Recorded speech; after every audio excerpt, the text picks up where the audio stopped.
Here at Iron Mountain, this customer brought their vehicle to us to have us look at it because they were bullied into taking their vehicle to one of their insurance company's preferred shops.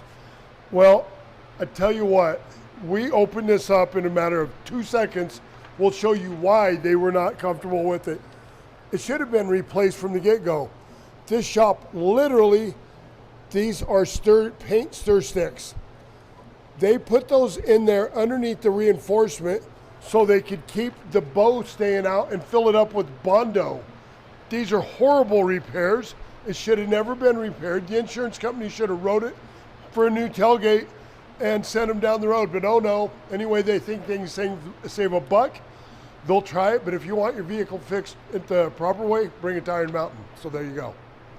So now that you've seen these horrible repairs, even on a tailgate at one of these preferred shops, don't forget this Jeep. This was sent to a preferred shop from Jake the Snake.